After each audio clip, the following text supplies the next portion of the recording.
जय हो द्वारकाधीश। आज का टॉपिक है कोई आपकी फोटो से मैनिफेस्टेशन कर रहा है, लेकिन क्यों? क्या वजह हो सकती है इस बात के पीछे, ये जानने की कोशिश करेंगे आज की रीडिंग से। टैरो में से लेंगे 6 कार्ड्स और ओरेकल में से लेंगे 7 मैसेजेस। तो जनरल रीडिंग है। शुरुआत करते हैं कार्ड शफल करके।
शुरुआत करेंगे हम टैरो से। पहला ही कार्ड है 9 ऑफ सॉर्ड्स का, यानी कि एयर साइन है, मतलब जेमिनी, लिब्रा या फिर एक्वेरियस। यानी हिंदी में अगर आप कहें तो मिथुन राशि है, तुला राशि है और कुंभ राशि है। ये पर्सन काफी ज्यादा अपने दिमाग में स्टक फील कर रहे हैं, बहुत ज्यादा शायद इनको आपकी याद आ रही है और ये आपको एक्सप्रेस नहीं कर पा रहे कि ये आपको मिस कर रहे हैं। तो सामने से ये चाहते हैं कि आपको एहसास हो, यानी कि कहीं ना कहीं आप सामने से खुद उनकी याद करते हुए उनसे बातचीत करें या फिर कॉल मैसेज के जरिए आप दोनों का कम्युनिकेशन स्टार्ट हो। इसलिए ये इस तरह से मैनिफेस्टेशन कर रहे, ऐसा आप कह सकते हैं।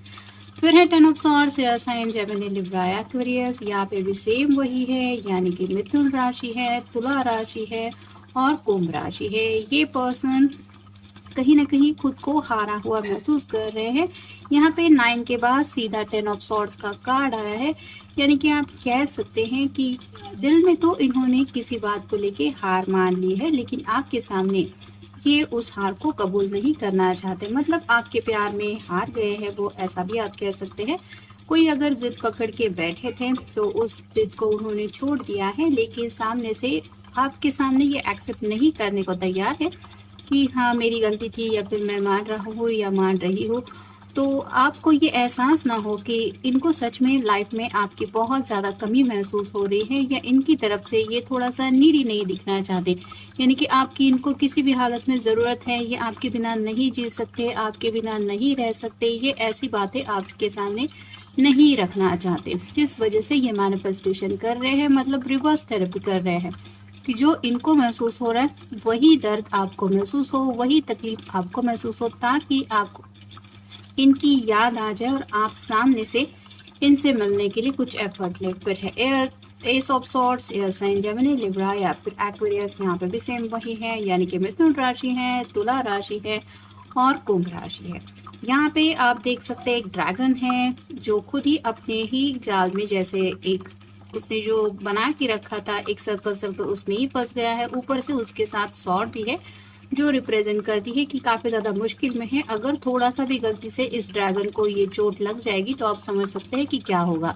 तो वैसे ही आपके जो पर्सन है वो हो सकता है अपनी ही किसी बात की वजह से प्रॉब्लम में आ गए हैं और उनको पता है कि अब इस प्रॉब्लम से निकलना इतना भी इजी नहीं है। जैसे अगर उन्होंने बातों बातों में आपको कुछ बोल दिया था, कुछ हर्ट फील कह दिया था, तो उस बात को लेके भी उनको एहसास है कि शायद आप उनको माफ़ नहीं करने वाले या नहीं करने वाली। इतनी भी शायद कुछ बड़ी बात हो सकती है जो किसी किसी के बीच में हुई है, लेकिन ये पर्सन सामने से तो वो बात एक्सेप्ट करने से रहे, इसलिए ये मैनिफेस्टेशन कर रहे हैं।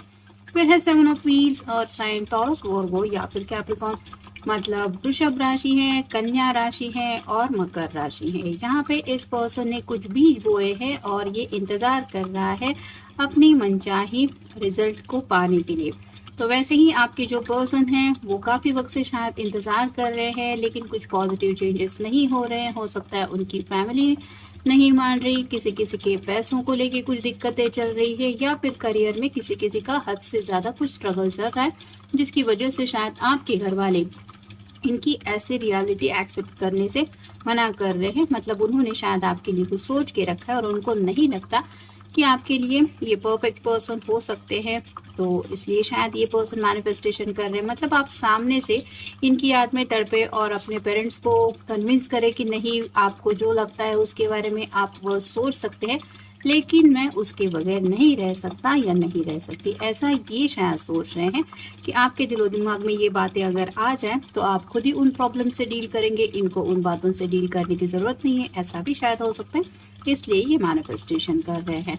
फिर है page of wands, fire sign Aries Leo या फिर सैजिटेरियस यानी कि मेष राशि है, सिंह राशि है और धनु राशि है। ये कार्ड रिवर्स आए हैं, यानी कि काफी वक्त से शायद ये पर्सन कंफ्यूजन की एनर्जी में थे, उनको समझ में नहीं आ रहा था कि मैं करूँ तो क्या करूँ, लेकिन अब कहीं से जब उनको मैनिफेस्टेशन का आइडिया सूझ गया है तो इनको समझ में आ गया है कि अगर बात मनवानी है तो यही मैनिफेस्टेशन करो कि सामने वाला पर्सन मेरी बात मान गया है या फिर वो खुद मेरी तरफ आ रहा है। अगर ऐसा मैनिफेस्ट, जैसे कुछ लोग होते हैं जो इंतज़ार करते रहते हैं कब मेरा पर्सन कॉल करेगा, कब वो मुझसे बात करेगा, इस पर्सन ने जो है, मतलब जिनके लिए भी ये रीडिंग देख रहे हैं, उसने रिवर्स थेरेपी अप्लाई की है, मेरा पर्सन सामने से मुझसे बात करेगा या करेगी, इसलिए ये मैनिफेस्टेशन कर रहे हैं, उसको मेरी याद आ रही है, ऐसा भी शायद कुछ लोग शायद बोल रहे हैं।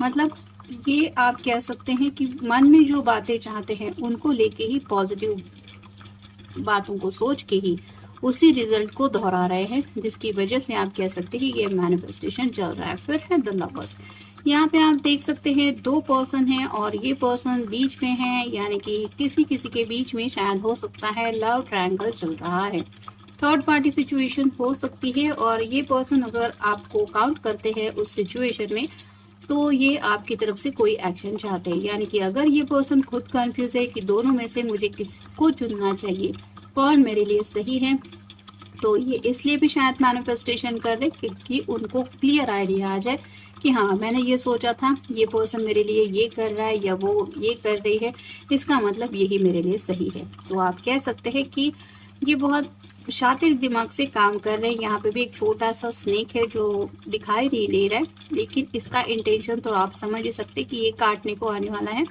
वैसे ही इनको ये जानना है कि असलियत में इनके लिए कौन अच्छा है या फिर क्या सही है, इसलिए भी शायद ये मैनिफेस्टेशन कर रहे हैं। और अब देखते हैं हमें यहाँ पे बाकी के कार्ड्स क्या बताते हैं। ऑलमोस्ट रीडिंग तो टैरो का हो चुका है, लेकिन कहीं भी यहाँ पे कैंसर यानी कि वाटर साइन भी नहीं आया, मतलब कैंसर नहीं आया, कर्क राशि नहीं है, या फिर वृश्चिक राशि नहीं है, या फिर मीन राशि नहीं है, तो बाकी साइन तो हमें यहाँ पे मिल गए हैं। तो आपके साथ जितना रेजोनेट हो उतना आपको लेना है। नेक्स्ट है, I can never free my soul from your love my dear.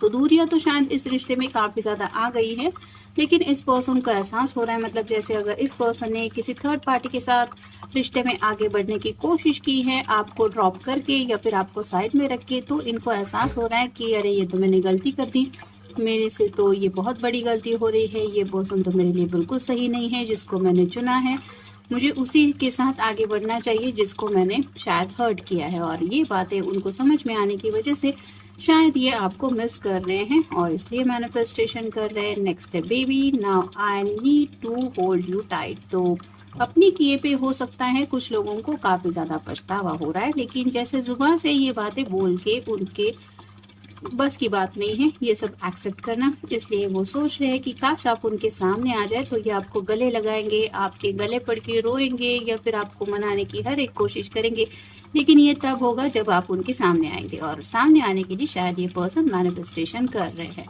फिर है आई सी यू इन माई ड्रीम्स। तो सपनों में भी इनको चैन नहीं मिल रहा है, जैसे यहाँ पे 9 ऑफ सॉर्ड्स का हमने कार्ड देखा है, चैन सुकून सब कुछ गायब है, ये दिमाग में फंसा हुआ है। और अगर इस पर्सन ने खुद गलती की थी तो कहीं ना कहीं इनके सपने में आप आ रहे हैं, और ये आप यहाँ पे कह सकते हैं कि ये जो पर्सन है वो काफ़ी ज़्यादा गिल्टी फील हो रहा है उसको, यानी कि खुद के किए के ऊपर पछतावा हो रहा है और वो उसी गलती की वजह से चैन सुकून से बिल्कुल भी नहीं रह पा रहा, भले ही वो दूसरा पर्सन इसके कांटेक्ट में है। मेल फीमेल जिनके लिए भी आप ये रीडिंग देख रहे हैं हो सकता है वो पर्सन भी इनके साथ ज़िंदगी में आगे बढ़ने को तैयार है, लेकिन अब ये पर्सन खुद समझ में नहीं पा रहा कि मुझे वो खुशियाँ क्यों नहीं मिल रही दिल से जो मैंने सोचा था कि मुझे मिलेगी। यानी कि आप खुद सोच लिए, कुछ लोग जो हो है थर्ड पार्टी सिचुएशन में, अगर आपके सामने कोई ऑफर देता है कि आप अपने पर्सन को ड्रॉप करके मेरे साथ ज़िंदगी में आगे बढ़ो, मैं तुम्हें हमेशा खुश रखूँगा, तुम्हारी हर खुशी का ख्याल रखूँगा, या फिर तुम्हारी आंखों में आंसू नहीं आने दूंगा, चांद तारे तोड़ के लाऊंगा, एक्सेट्रा एक्सेट्रा, तो क्या इतना ईजी होता है कि सामने वाले की बातों में आके हाँ चलो ये पर्सन मेरे लिए सही है, चलो मैं सच्चे प्यार करने वाले को ड्रॉप कर देता हूँ। ये सोचना चाहिए उन लोगों को जो लोग थर्ड पार्टी सिचुएशन में हैं, यानी कि जिनको उम्मीद है कि वो पर्सन कभी वापस आएगा। आप खुद को ये सवाल पूछिए कि वो गया ही क्यों।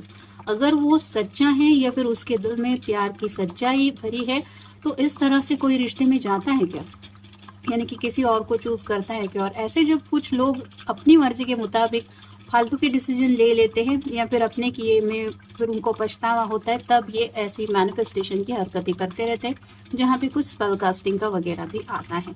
तो इस पर्सन की भी यही हालत हो रही है, इनको खुद के कर्मों की सजा मिल रही है, जिसकी वजह से नींद, चैन, सुकून सब कुछ इनकी जिंदगी में गायब है और इसलिए ये मैनिफेस्टेशन कर रहे हैं। नेक्स्ट है you are the reason I smile.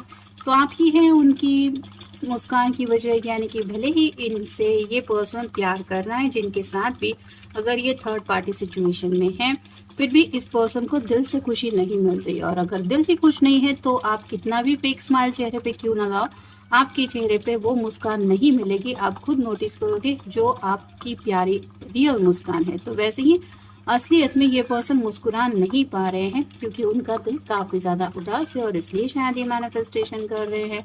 Next है I know some day somewhere another time we will meet forever. तो ये उनकी आप कह सकते हैं नादानी है या फिर स्टुपिडिटी है या फिर बेवकूफ़ी भरा एक ख्याल है कि वो खुद को समझाने की कोशिश कर रहे हैं किसी दिन कहीं पे हम दोनों हमेशा के लिए मिल जाएंगे और ये मिलना रियलिटी बन जाए, इसलिए शायद ये मैनिफेस्टेशन कर रहे हैं। मतलब आप खुद सोचिए कि अगर आप इस पर्सन के साथ ऐसा करते, अगर किसी ने ऐसा किया है तो, कि इस पर्सन को ड्रॉप करके किसी और को चूज़ किया है और इसको वो इम्पोर्टेंस नहीं दिए, इसके प्यार को ठुकरा दिया और फिर वापस इससे कनेक्ट होने की कोशिश कर रहे, तो क्या आपके पर्सन इजीली आपके साथ जुड़ना चाहते या फिर आपके साथ आगे बढ़ना चाहते। ये कुछ लोग हैं जो सीरियसली सोचते हैं कि वो मेरे पास वापस आ जाए, बस मुझे यही चाहिए, बाकी कुछ नहीं चाहिए। और जो तकलीफ, जो दर्द, जो एक पेनफुल उसने बातें कही होंगी या फिर उस पर्सन की वजह से आपने जो भी सहा, उन बातों का क्या, उसका भुगतान कौन करेगा, इस बात के बारे में सोचना चाहिए। नेक्स्ट है there was something in your eyes I trusted you. तो ये बात हो रही है कि ये शायद पर्सन ट्रस्ट वर्दी नहीं है, यानी कि इनके ऊपर ज़िंदगी में कोई भी शायद भरोसा अब नहीं करना। मतलब जिनके साथ भी अगर ये थर्ड पार्टी सिचुएशन में भी हैं तो भी शायद वो पर्सन भी इनको सामने से बोल रहा है कि वैसे तो मैं तुम्हारे ऊपर भरोसा नहीं कर सकता या नहीं कर सकती, लेकिन बातों बातों में ही सही इस पर्सन को कुछ ना कुछ तो सुनने को मिला है जिसके ऊपर भरोसे को लेके कुछ ये सोच रहे हैं और इनकी समझ में आ रहा है कि आपका भरोसा कहीं ना कहीं इन्होंने तोड़ा है। और जब हम किसी का भरोसा तोड़ते हैं तो ऑब्वियसली दूसरों का भरोसा जीतना भी हमारे लिए इतना इजी नहीं होता जैसा हम सोचते हैं। तो यही हालत इस पर्सन की हो रही है और आपका भरोसा दोबारा जीतने के लिए शायद ये मैनिफेस्टेशन कर रहे हैं। और फाइनल कार्ड है I can't control these emotions so I run. तो सच्चे प्यार से हमेशा भागते आए कि इनकी आदत रही हुई हो सकती है या फिर खुद के ही इमोशंस को ये पर्सन समझ नहीं पाया, जिस वजह से शायद इसने इस रिश्ते से बैकआउट किया या फिर आपको सामने से रिजेक्ट किया और मना करके किसी और जगह पे इन्वॉल्व होके या फिर किसी रिश्ते में टाइम पास के लिए जुड़ के इन्होंने थर्ड पार्टी को चुना। तो ऐसी भी कुछ बातें हो सकती है जिसकी वजह से इन्होंने प्यार को नहीं चुना, ये बात अब उनको खटक रही है और इसीलिए शायद ये मैनिफेस्टेशन कर रहे ताकि ये दोबारा उसी तरह से उस प्यार के रिश्ते में जुड़ पाए। तो ये था आज का रीडिंग, जनरल रीडिंग है। मिलेंगे नेक्स्ट रीडिंग में।